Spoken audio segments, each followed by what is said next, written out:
सुप्रभात बच्चों।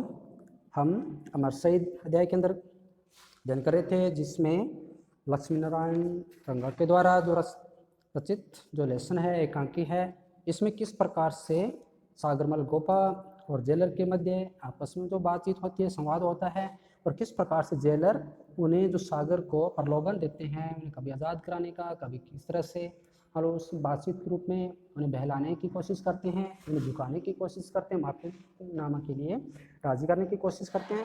लेकिन किस प्रकार से एक भारत का महान सपूत सागर गोपा बिल्कुल भी नहीं झुकता, किस तरह से वो उन यातनाओं को सहते हुए फिर भी उनके चेहरे पर एक दर्द भरी मुस्कान को लाते हुए वो हर एक उनके प्रलोभन का जवाब देते हुए कहते हैं। तो बच्चों, हमने कल इसके बारे में पढ़ा था, किस तरह से एक क्रांतिवीर मान लो उनको जिंदगी तक के यानी उनके प्राणों तक के मान लो यहाँ धमकी देता है कि तुम्हारे प्राण जा सकते हैं, तुम्हारी जिंदगी खत्म हो सकती है, अगर आप चाहो तो आप किसी भी मान तरह से अपना जीवन बड़े सुख पर बिता सकते हो। लेकिन वह उन्हें उन अंग्रेजों का गुलाम बताते हुए उनको एक गुलाम जो मानसिकता प्रवृत्ति का उनको दर्शाते हैं, और खुद एक भारत का महान सपूत इस तरह से आज़ादी की मिसाल लिए हुए आगे बढ़ते हुए मान लो जाने की बात कहते हैं।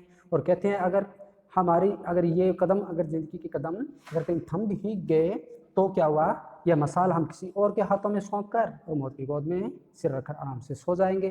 तो कल बच्चों हमने यहाँ तक अध्ययन किया था, उनकी जो बीतबाजी चल रही थी। आगे आज हम अपना अध्ययन इसे क्रमानुसार 73 नंबर पेज से शुरू करते हैं बच्चों। सभी अपनी बुक में देखेंगे आप। तो फिर जेलर कहते हैं, पर सागर जब तक जान है तब तक जहान है, क्या तुम्हें विश्वास है कि इन तेज तूफानों में तुम्हारी यह मिसाल जलती रह सकेगी। तो यानी यहाँ पर भी फिर उन एक तरह से उसकी मानसिक जो तौर पर उन्हें इस तरह से मालूम एक तरह से गिराने की या एक तरह से उनको नीचे झुकाने की कोशिश करते हैं मानसिक प्रवृत्ति से उनको, कि जो तुम ये आज़ादी की मिसाल ये जो तुम चल रहे हो, जब तक तुम्हारी जान है तो जहान है, यानी अगर तुम जीवित रहोगे तो पता नहीं क्या क्या सुख भोगोगे जिंदगी पर, अगर तुम्हारी जिंदगी नहीं रही तो तुम्हें क्या मतलब इस आज़ादी का। और रही बात ये तो तूफान की, तो ये जो तूफान है, ये गुलामी का जो तूफान है, ये अत्याचार हो रहा है, क्या तुम्हारी ये जो मिसाल तुमने जलाई आज़ादी की, क्या ये रह सकेगी, ये जल सकेगी, इसको कुचल दिया जाएगा, क्या मतलब रह जाएगा तुम्हारी इस मिसाल का, क्या हो जाएगा अगर तुम्हें आज़ादी नहीं मिली तो। यानी इस तरह से उनको फिर डगमगाने की कोशिश करते हैं। तो सागर आगे कहते हैं, वह मिसाल ही क्या जेलर साहब जो तूफानों से बुझ जाए, यानी कि हमारे पास वो मिसाल नहीं, या हम वो मिसाल लेकर नहीं चले, या हम वो एक बुझी हुई या हमारा सामान नहीं लेकर चले कि जो तूफानों में बुझ जाए। फिर भी अगर यह मिसाल बुझने लगे तो हजारों दूसरी मिसालें प्रज्वलित करके बुझेगी। अगर ये मिसाल जो मैं लेकर चला हूँ, अगर ये बुझ भी जाएगी या इसे बुझा भी दिया जाएगा, लेकिन उससे पहले हजारों मसालें जला दी जाएगी। किस किस मसाल को आप बुझाने की बात करोगे, किस किस को बुझाओगे आप। हर एक मसाल को एक ना एक दिन बुझना ही पड़ता है, चाहे जल्दी या देर से। फिर बुझने से क्या डर। तो यानी कि यहाँ पर अपने प्राणों की भी बात कर रहे हैं कि प्राण एक दिन तो जाने ही जाने हैं, तो क्यों ना मैं अपने देश के नाम इसे कर जाऊं, अपने देश को आज़ादी के लिए कुर्बान कर जाऊं इस मिसाल को जलाते हुए। यानी इस तरह से अपनी एक देशभक्ति रूपी जो उनके अंदर ज्वाला दहक रही थी, उसकी यहाँ चमक जेलर साहब को अपनी बातों के द्वारा दर्शाते हैं बच्चों। यानी देशभक्त इस प्रकार से वो महान सपूत थे जो हमारे देश को आज़ादी के लिए अपने प्राण न्यौछावर कर गए थे, और किस तरह से उनकी जो वाणी होती थी ओजस्वी वाणी, जिससे सुनकर जो आतताई थे, अत्याचारी थे, वो भी कांप उठते थे। तो फिर जेलर साहब फिर उन्हें धमकाने के लिए कहते हैं कि पर सागर उस स्वतंत्रता से क्या फायदा जो मौत के बाद मिले, यानी कि तुम्हें मौत मिल जाएगी, तुम्हें मौत हो जाएगी तुम्हारी, तुम्हें कुचल दिया जाएगा, तो तुम्हारी ये स्वतंत्रता किस काम की, तुम्हारे लिए क्या काम आएगी ये स्वतंत्रता। तुम जिस स्वतंत्रता को चाहते हो, अगर वो तुम्हारी मौत के बाद मिली तो फिर वो स्वतंत्रता तुम्हारी किस काम की। तो फिर सागर किस तरह बात बीच में ही काट कर कहते हैं कि स्वतंत्रता सेनानी आम का बाग लगाता है, जेलर साहब वह जानता है इस आम का अमृत उसे नहीं मिलेगा। यानी मैं एक जैसे अगर मैं एक स्वतंत्रता सेनानी हूँ और मैं ये जो आम का मतलब बाग लगा रहा हूँ, या हर कोई एक स्वतंत्रता सेनानी होता है वो आम का बाग लगाता है, साहब इस आम का जो अमृत है या इसके जो फल हैं, एक दिन जिस दिन ये पेड़ बड़े होंगे, आम लगेंगे, वो केवल कोई माली होता है, वो खुद नहीं खाता, उसके आम दूसरे खाते हैं। इसी प्रकार से हम भी वो स्वतंत्रता सेनानी है जो हम इस तरह से जो आम जो स्वतंत्रता रूपी जो आम का पौधा है हम लगा रहे हैं, तो इसका जो फल मिलेगा वो दूसरे ही आने वाली पीढ़ियां ही खाएगी। वह अपने प्राण बोकर खून पसीने से सींचकर यह अमृत फल आने वाली पीढ़ियों के लिए उगाता है। तो हम अपने आने वाली पीढ़ियों के लिए अपने प्राण संकट में डाल रहे हैं, अपने प्राण स्वतंत्रता को प्राप्त करने में लगा रहे हैं। तो इस तरह से स्वतंत्रता संग्राम भी इसी भावना से लड़ा जा रहा है। भागीरथ गंगा खुद के लिए नहीं लाया था, युगों युगों तक लोग उस भागीरथी से मतलब गंगा से अपने तन मन की प्यास बुझाते रहेंगे। यानी कि जो भागीरथ अपने पूर्वजों कौरवों पांडवों को जो महासंहार हुआ था, उनकी सबकी आत्मा के लिए या उनका मोक्ष के लिए, मतलब जिस भागीरथी को या जिस भगवान शिव की कठोर तपस्या करके जब गंगा माता को इस पृथ्वी भूमि पर लाए थे, तो वो क्या अपने लिए लाए थे? वो भी दूसरों के लिए ही लेकर आए थे, दूसरों के कल्याण के लिए ही लेकर आए थे। हम भी उसी प्रकार से ये जो स्वतंत्रता रूपी जो संग्राम है, स्वतंत्रता प्राप्ति के लिए हम अपने प्राणों की जो आहुति देने जा रहे हैं इस यज्ञ के अंदर, ये भी हम अपने आने वाली पीढ़ियों के लिए दे रहे हैं, नहीं कि हम खुद के लिए। तो इस तरह से मान लो अपने मान लो हर जवाब का मान लो प्रश्न का जवाब देते हैं, वो हर एक डर को इस तरह से इससे डट कर सामना करते हुए कहते हैं। फिर जेलर कहते हैं, गंगा लाने पर भागीरथ का नाम तो अमर हो गया, पर तेरा नाम इस अंधेरी काल कोठरी में घुट घुट कर मिट जाएगा। तो यहाँ पर जेलर कहते हैं कि हे सागर, क्या तुम ये जानते हो कि जो भागीरथ यानी कि जो गंगा लाया था भागीरथ, उसका नाम तो आज संसार में अमर हो गया है, हर लोग उसे अमरता आज भी उनको पूछते हैं, लेकिन तुम्हारा नाम इस जो अंधेरी कोठरी है, ये काल कोठरी तुम्हारे लिए, इसमें घुट घुट कर मिट जाएगा। कोई नहीं जानेगा तुम्हें कि तुमने कुछ ऐसा किया था, या तुम्हारा नाम नहीं हो पाएगा।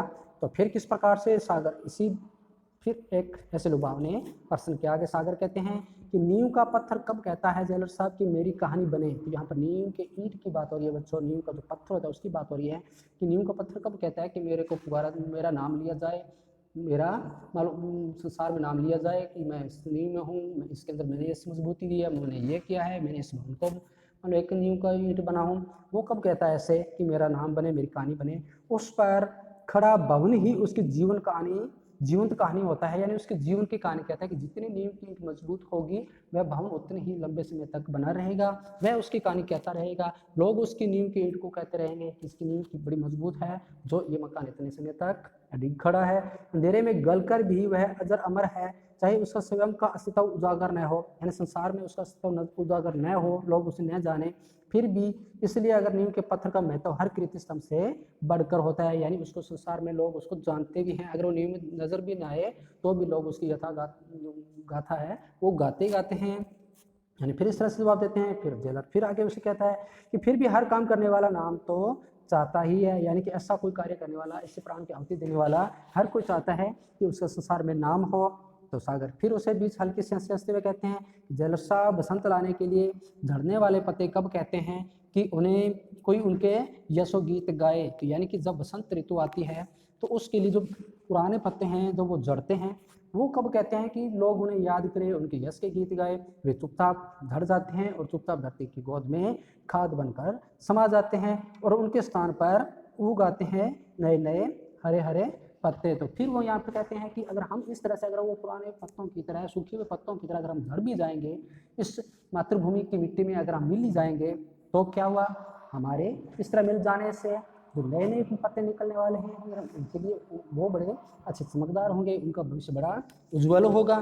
तो फिर आगे जेलर कहते हैं, फिर भी सागर मनुष्य का जीवन 84 लाख योनि में भटकने के बाद भी मुश्किल से मिलता है, उसे यूं नष्ट करना बिना किसी फल की आशा के। यानी फिर उसको जीवन की एक लालसा दिखाते हुए, एक लोग मान लो भावना, मान लो उसको एक अवसर के रूप में या मान लो कह सकते हैं एक फल दिखाते हुए कि तुम अगर इस तरह से जो 84 लाख योनि में अगर भटकने के बाद बड़ी मुश्किल से मानव जीवन मिलता है, मनुष्य जीवन मिलता है, और तुम इस तरह से बिना ही मतलब ऐसे ही नष्ट, बिना किसी उद्देश्य के नष्ट कर रहे हो, बिना किसी फल की आशा के तुम इसे नष्ट कर रहे हो, कि तुम्हें क्या पता तुम्हें आज़ादी मिलेगी, तुम्हें आज़ादी कभी नहीं मिलेगी, तुम इसमें नष्ट होकर रह जाओगे, तुम अपनी जिद पे अड़े हो। तो इस तरह से मान लो एक तरह से लुभावना, मान लो उसको बार बार आगे से प्रलोभन दिया जा रहा है। तो फिर आगे सागर किस तरह से कहते हैं कि यज्ञ की आहुति देने वाला यह नहीं देखता जेलर साहब कि उसकी आहुति कौन सी लपट उठती है, यानी कौन सी लपट उठती है, उठती भी है या नहीं, वह तो बस आहुति देना ही अपना धर्म समझता है। आहुति मतलब ऐसे यज्ञ के अंदर बात हो रही है बच्चों, जिस तरह यज्ञ में आहुति दी जाती है उसका नहीं पता होता वो कौन सी लपट है उसकी, या उससे उठने वाली जो मान लो ये आहुति है, क्या उसमें से कुछ मालूम उसकी आहुति लगी है या नहीं वो नहीं जानता, उसका सिर्फ धर्म है अपना। तो मैं भी अपने प्राणों की आहुति इस जो स्वतंत्रता रूपी जो यज्ञ है इसमें मैं देना चाहता हूँ। मुझे इससे कोई मतलब नहीं कि मेरी लैबोरेटरीज में मेरा नाम है या नहीं, मुझे लोग संसार में लोगों ने देखा या नहीं, या मेरे इससे आहुति से कुछ हुआ या नहीं, मुझे इससे कोई मतलब नहीं। मेरा धर्म है कि मैं अपना स्वतंत्रता अपनी मातृभूमि के लिए अपने प्राण की आहुति दे दूँ। तो इस तरह से फिर वो जेलर की हर बात को काटते हुए आगे के ले जाते हैं। पर तुम्हारी हर एक आहुति से यज्ञ की कौन सी पूर्ण आहुति हो जाएगी, यानी यहाँ पर कह रहे हैं कि तुम्हारी एकमात्र आहुति से कौन सी यज्ञ की तुम पूर्ण आहुति दे पाओगे, यानी तुम्हारी इस आहुति से क्या हो जाएगा इस यज्ञ के अंदर, या क्या तुम इस तरह पूरा कर दोगे। तो फिर आगे सागर कहते हैं कि जेलर साहब, जैसा एक बीज गलकर ही सैकड़ों बीज पैदा करता है, तो एक लो जलकर ही, यानी यहाँ पर बहुत ही अच्छा अपने प्राणों के आहुति के रूप में बच्चों यहाँ पर कहते हैं कि जिस प्रकार से एक बीज गल जाने से एक ऐसा पेड़ एक ऐसा पौधा पैदा होता है या उगता है, और उस पर अनेक इस तरह से सैकड़ों बीज पैदा करने वाले उस पर फल लगते हैं, फूल लगते हैं, और उससे अनेक प्रकार के बीज पैदा होते हैं। तो एक ही लो जलकर ही हजारों दीप जला सकती है कि मैं भी एक ऐसी लो हूँ इस काल कोठरी के अंदर जिसके बुझने से पहले ऐसी अनेक मैं ऐसी लो पैदा कर दूंगा, ऐसे अनेक बीज पैदा कर दूंगा जो स्वतंत्रता इस संग्राम के लिए खड़े हो जाएंगे, एक नए स्तंभ बनकर आज़ादी के लिए अपने प्राणों की आहुति देने के लिए। तो अतः एक ही यानी एक लहर उठकर ही हजारों लहरों को उठा सकती है। तो यानी यहाँ इस तरह से अपनी उस लहर का जो जोर है उसकी ऊर्जा है उसको प्रकट करते हुए कहती है कि वैसे भी एक शहीद भी अपने प्राणों के बीज बोकर शहीदों की अमर फसल उगा सकता है। मेरे प्राणों की आहुति चाहे पूर्णाहुति न बने पर यज्ञ को प्रज्वलित तो रखेगी ही मेरे प्राणों का दीप, यानी मैं अपने प्राणों के इस दीप से अनेक ऐसे क्रांतिवीरों को पैदा कर जाएगी, इसको खड़कर डटकर हमला करने के लिए खड़े हो जाएंगे। फिर उन हजारों जो क्रांतिवीर पैदा होंगे उनसे फिर उतने ही आगे इस तरह से नए क्रांतिवीर खड़े होते जाएंगे और स्वतंत्रता संग्राम की जो मसाल है उसको बुलाते चलेंगे, आगे बढ़ते जाएंगे। तो इस तरह से मतलब हर एक बात को मतलब तर्क के रूप में यहाँ पर हर एक जेलर की हर एक बात की जो लुभावनी है उसको काट करते हुए इस तरह से सागर यहाँ पर बच्चों कहते जाते हैं, यानी उस महान सपूत ने हर एक बात को बड़ी आसानी से जवाब दिया। फिर आगे जेलर कहते हैं पर सागर तुम्हारे प्राणों का दीप बुझा दिया जाएगा और उसकी रोशनी की एक किरण तक इस कोठरी से बाहर नहीं फैलने दी जाएगी। मतलब तुम्हारा यानी कि कोई भी ऐसा या हर कोई व्यक्ति ऐसा नहीं जान पाएगा कि इसके अंदर ऐसा कोई व्यक्ति है वह इस तरह से अपने प्राणों की आहुति देना चाहता है मातृभूमि के लिए, ऐसे क्रांतिकारी वीरों के लिए, ऐसे अनेक वो क्रांतिवीर पैदा करना चाहता है, इसलिए कोई नहीं जान पाएगा। तुम्हारे इससे बाहर एक रोशनी की एक मात्र किरण को इस कोठरी से बाहर नहीं दिया जाएगा। यानी फिर इसके मन में डर पैदा करने के लिए सागर के डर में मन के अंदर डर पैदा करने के लिए यहाँ किस तरह से जेलर फिर उससे एक तर्क देते हैं। तो सागर फिर कहते हैं पर आग बुझ कर भी वातावरण की सांसों में वह गर्मी भर जाती है। यानी फिर कहते हैं कि आग से कितनी अगर जली तो उसकी जो उष्मा है उसकी जो ऊर्जा है उसको कोई नहीं रोक सकता, वह तो उस वातावरण के अंदर फैलेगी ही फैलेगी। इस तरह मेरे सांसों की जो ये गर्मी है वो निश्चित रूप से जब बाहर जाएगी तो निश्चित रूप से समाज के अंदर एक नई ऊर्जा को पैदा कर देगी, एक नई चेतना देगी, लोगों को जागरूक करेगी। जो कहीं लपट बनकर फिर जल सकती है, यानी कि वह कहीं भी लपट बनकर जो ऊर्जा है वो एक लपट का रूप धारण कर ही लेगी। से आप कितना ही मुझे यहाँ पर अंधेरी कोठरी के अंदर दफन करने की कोशिश करोगे, लेकिन मेरी जो मन के प्राणों की जो शक्ति है या मेरे अंदर जो मातृभूमि के लिए जो ऐसे प्राण रूपी यज्ञ की आहुति है उसकी लपट कहीं ना कहीं फिर जरूर जाएगी, उससे आप नहीं रोक पाओगे।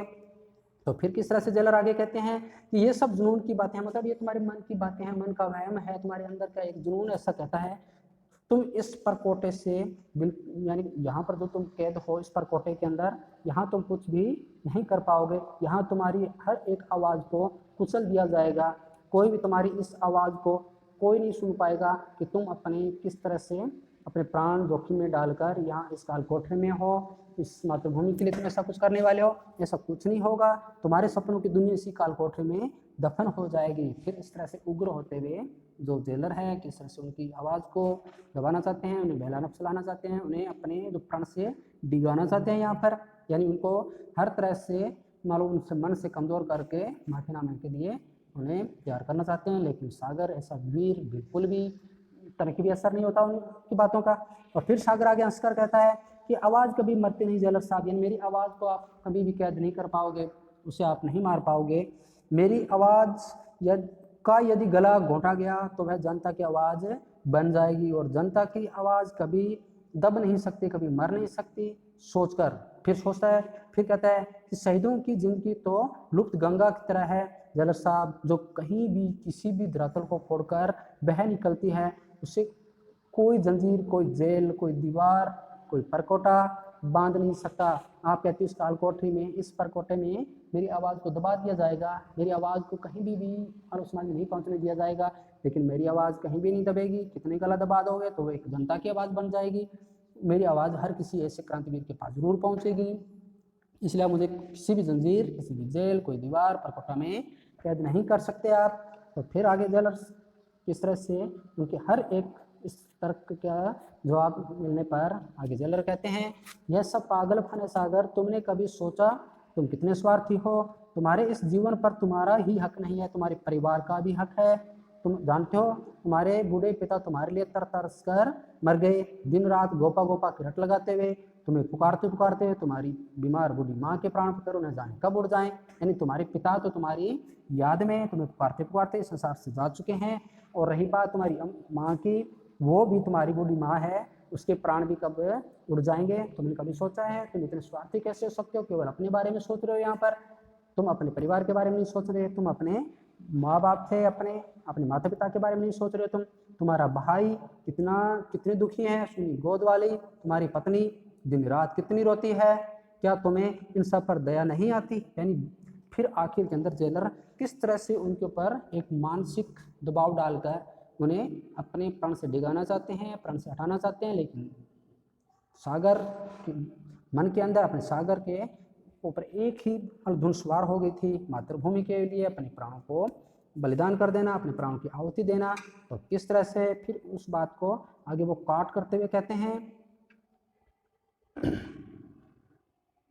तो यहाँ पर कहते हैं कि जेलर साहब थोड़ा दुखी होकर कहते हैं यहाँ पर, जेलर साहब मैं एक आंख से इन्हें देखता हूँ तो दूसरी आंख से देश की दुखी जनता को देखता हूँ। यानी जब पूरे देश की जनता को देखता हूँ, जब मैं पूरे अपनी मातृभूमि को देखता हूँ, तो एक कान से इनकी पुकारें सुनता हूँ। जेलर साहब मातृभूमि मेरी माँ की माँ है, मेरे देश मेरे पिता का पिता है, मेरे देशवासी मेरे परिजनों से बढ़कर है। यदि मेरे घर वालों के दुख आंसू भारत माता के होठों पर सुख स्वतंत्रता की मुस्कान अगर रचा सके, तो मैं अपने परिवार की हर एक आंसू सहने को तैयार हूँ। यानी कि मैं अपने पूरे परिवार को भी अपनी मातृभूमि के ऊपर न्यौछावर कर सकता हूँ। मैं उनकी हर एक कराह को सहने को तैयार हूँ।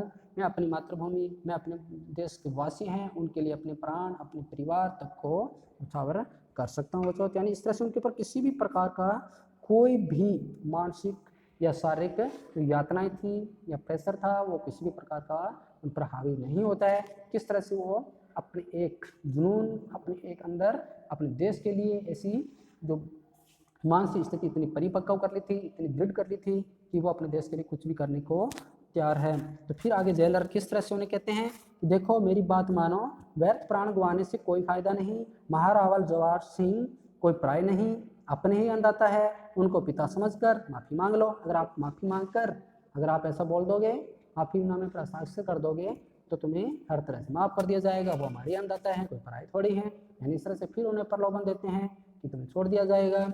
तो इस तरह से आगे फिर सागर इस तरह से उनकी बात का जो जवाब देते हुए कहते हैं कि चिल्लाकर नहीं, कभी नहीं, उस खूनी दरिंदे से माफ़ी जिसने जैसलमेर की सारी जनता के भविष्य को अंधेरे से ढक रखा है, जिसने कानून और अदालत को काली कठपुतली बना रखा है, जो चोर डाकू और खूनियों के बल बूते पर राज्य चला रहा है, उससे माफ़ी धत कभी नहीं। मदद यानी धिक्कार है ऐसे महारावल पर, ऐसे काले कानून चलाने वालों पर, ऐसे चोर डाकू खूनियों के बलबूते पर राज्य चला रहा है। मैं बिल्कुल भी उनसे कभी भी माफ़ी नहीं मांगूंगा या मैं उनके सामने कभी भी नहीं झुकूंगा।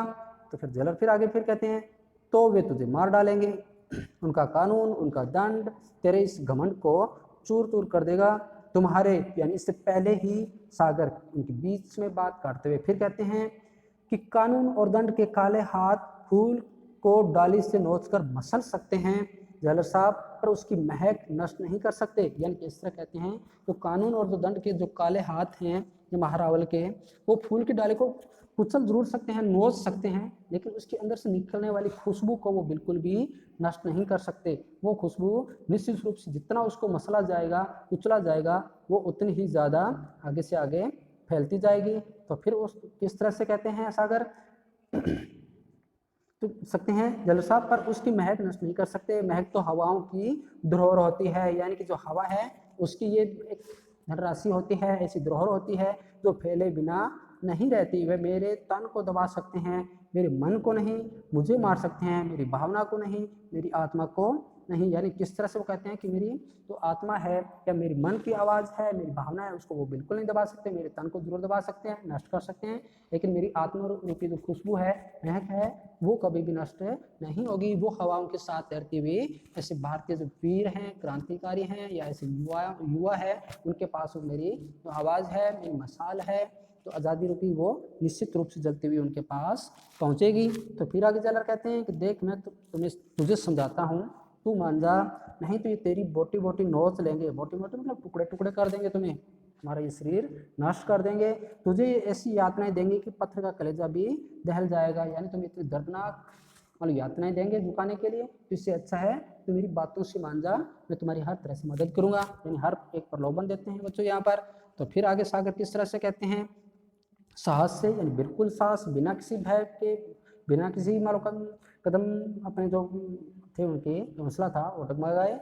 ये सब यानी ये दुख और यातनाएं स्वतंत्रता की आग में घी सींचने का काम करेगी। यानी कि जो आप मुझे इस तरह से जो डर दिखा रहे हो या जो मुझे यातनाएं दी जा रही है, वो बिल्कुल उस आग में घी सींचने का काम करेगी, यानी घी देने का कार्य करेगी। मेरा हौसला और बढ़ता जा रहा है। जिस तरह से आपको मैं भयभीत देखता हूँ मेरे द्वारा, तो इस तरह से पता नहीं कितने ऐसे क्रांतिकारी वीर जागेंगे और वो आपके इस जो कलंकित या इस खूनी जो शासन है इसको उखाड़ फेंकेंगे। जेलर साहब जितना इस तन को सताया जाएगा उतना ही प्राणों की लो और तेज होगी।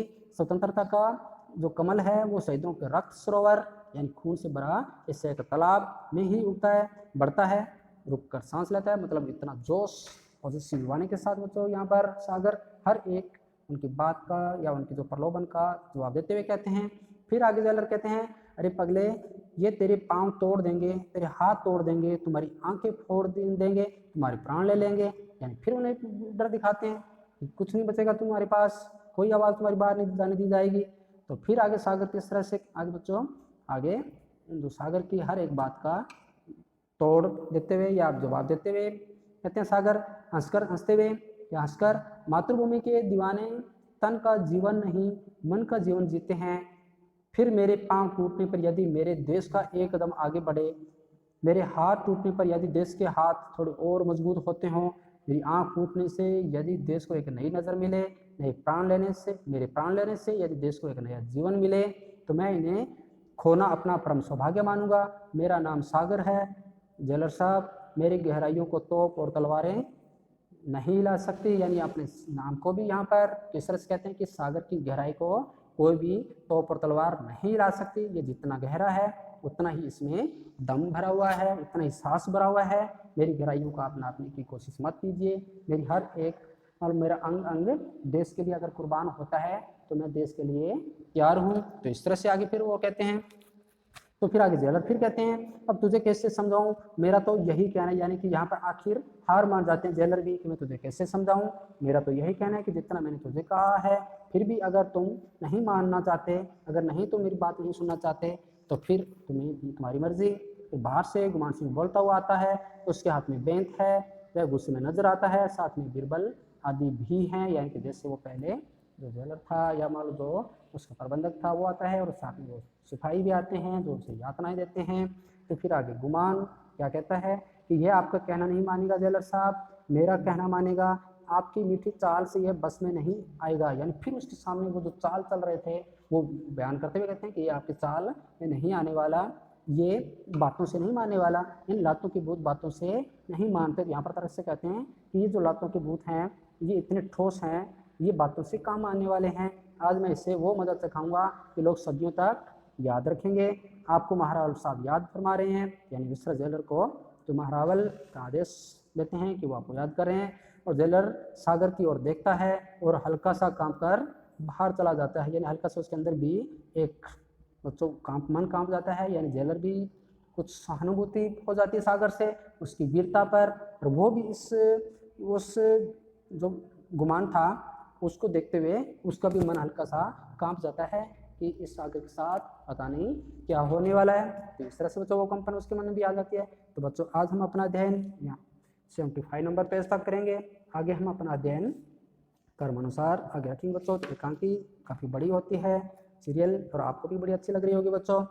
तो किस तरह से सागर और जेलर और सागर की आप वीरतापूर्ण इस प्रकार की जो उनका जो पात्र यहाँ पर नजर आ रहा है, तो ऐसे महान, ऐसे महान ऐसे वीर पैदा हुए हैं जो अपने प्राणों को जोखिम में डालकर अपने प्राणों की आहुति देते हुए इस जो आज हम आज़ादी को का सुख भोग रहे हैं, जो आज़ादी हमने पाई है, उसके लिए कितने ऐसे वीरों ने बलिदान दिए थे, ये आपने सही थी बच्चों। तो आगे हम कल कर्मानुसार इसका आगे अध्ययन करेंगे बच्चों। आप इसको अच्छी तरह दोहरान करते हुए इसे आप लर्न करेंगे बच्चों। जय हिंद।